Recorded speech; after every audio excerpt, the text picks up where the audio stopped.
మలుపు టీవీ వీక్షకులకు స్వాగతము. ప్రస్తుతం మనం పొద్దుటూరు నియోజకవర్గంలోని చెన్నమ్మరాజుపల్లె గ్రామం వద్ద ఉన్నాము. ఇక్కడ ఆంధ్రప్రదేశ్ సంబంధించి పొద్దుటూరు ఇక్కడ వచ్చేసి అన్నదాత సుఖీభవ పిఎం కిసాన్ ఈ పథకానికి ఇక్కడికి కలెక్టర్ గారు ముఖ్య అతిథిగా విచ్చేసి ఉన్నారు. ఇక్కడ మనతో పాటు కొంతమంది రైతులు ఉన్నారు. ఈ పథకానికి సంబంధించి మొదటి ప్రభుత్వం వారు 3 విడతలుగా 20,000 రూపాయల డబ్బులు విడుదల చేశారు. ఇందులో మొదటి విడతగా 7,000 రూపాయలు ప్రభుత్వము ఈరోజు మంజూరు చేసింది. ఆ వివరాల గురించి మలుపు టీవీలో వీక్షించగలరు.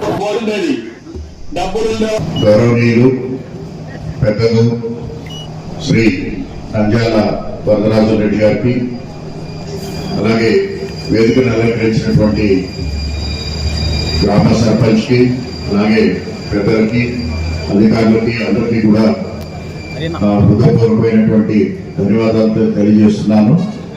అలాగే ఈ కార్యక్రమానికి ఇచ్చేసినటువంటి రైతు సోదరులందరికీ కూడా నా హృదయపూర్వకమైనటువంటి అభినందనలు తెలియజేస్తున్నాను. ఈరోజు చాలా ముఖ్యమైనటువంటి రోజు. రైతుకి సహాయంగా పెట్టుబడిలో భాగంగా ప్రభుత్వం ప్రతి రైతుకి అంటే 10 సెంట్లు పైన ఉన్నటువంటి ప్రతి రైతు కుటుంబానికి కూడా ఈరోజు ప్రభుత్వం తరఫున 20,000 రూపాయలు శాంక్షన్ చేయడమే కాకుండా మొదటి విడత డబ్బుని ఈరోజు గౌరవ ముఖ్యమంత్రి గారు అలాగే ప్రధానమంత్రి గారి చేతుల మీదుగా మీ అకౌంట్లో జమ చేయడం జరుగుతూ ఉంది. ఈరోజు ఈ యొక్క సాయం ఏదైతే ఉందో అది మీరు దేనికైనా కూడా దాన్ని ఖర్చు పెట్టుకోవచ్చు. ఎందుకంటే ప్రభుత్వం 2 రకాలుగా సాయం అందిస్తుంటుంది. కొన్ని వస్తు రూపాయన ఇస్తుంటుంది, ఇది నగదు రూపాయన ఇచ్చే సాయం. వస్తు రూపాయన ఇచ్చేది మీరు చూస్తుంటారు. మీకు విత్తనాలు కానివ్వండి, ఎరువులు కానివ్వండి, లేకపోతే యంత్ర సామాగ్రి కానివ్వండి, లేకపోయినట్లయితే డ్రిప్ ఇరిగేషన్ ఎక్విప్మెంట్ కానివ్వండి, కరెంట్ కానివ్వండి, ఇవన్నీ కూడా వస్తు రూపేణ ఇచ్చినటువంటి సబ్సిడీలు. దీంతో పాటు మిగతా అవసరాలకి ఉపయోగపడాలి. ఎందుకంటే ఈ వస్తువులకే కాదు, మీరు దేనికైనా ఖర్చు పెట్టుకోవచ్చు అనేటువంటి ఉద్దేశంతో ప్రభుత్వం ఈ యొక్క పథకాన్ని తీసుకురావడం జరిగింది.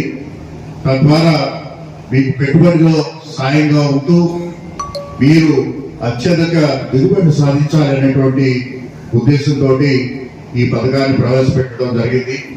ఈరోజు ఇప్పటికే మొదటి విడత అంతా కూడా మీకు జమ జరుగుతూ ఉంది. మీకు ఆల్రెడీ కొంతమంది మెసేజ్ కూడా వచ్చుంటాయి. సాయంకాలం రాత్రి కల్లా కూడా అందరికీ కూడా వచ్చే ఏర్పాటు జరిగింది. అయితే ఇక్కడ 2 విషయాలు గుర్తుపెట్టుకోవాలి. ఒకటి, అర్హత ఉంది, ఏ రైతుకు వస్తుంది అనేటువంటిది మీకు గ్రామంలో అలాగే ఆర్ఎస్కేలో మనం పొందుపరచడం జరిగింది. మీ అందరికీ కూడా తెలుసు.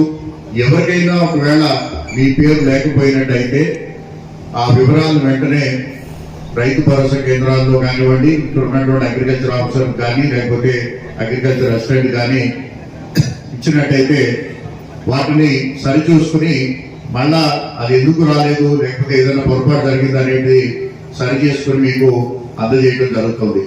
అయితే అలాగే కొన్ని బ్యాంక్ అకౌంట్లు మీరు నాన్ ఆపరేటివ్ గా ఉండటం వల్ల, అంటే 6 నెలలు పైబడి ఏదైనా ఒక బ్యాంక్ అకౌంట్ మీరు దాంట్లో డబ్బు వేయటం కానీ తీయటం కానీ జరగకపోయినట్టయితే అది నాన్ ఆపరేటివ్ గా బ్యాంకు దగ్గర నమోదై ఉంటుంది. అటువంటి బ్యాంకుని మీరు ఇక్కడ జమ చేసినప్పుడు ఆ యొక్క అకౌంట్ లో జమ కావు. ఎందుకంటే అది నాన్ ఆపరేటివ్ గా మీ బ్యాంకు వాళ్ళు చేసుంటారు. అలాంటిది ఏదైనా ఉన్నట్టయితే ఒకసారి మీ బ్యాంకుకు వెళ్ళి అక్కడ మీ వివరాలు ఇచ్చి మళ్ళా దాన్ని యాక్టివేట్ చేసుకున్నట్టయితే మళ్ళా వెంటనే ఈ సొమ్ము మీకు పడటం కూడా జరుగుతుంది. అలాగే ఏదైనా సమస్య ఉన్నట్టయితే రేపటి నుంచి ప్రత్యేకమైనటువంటి డ్రైవ్ కూడా జరుగుతుంది.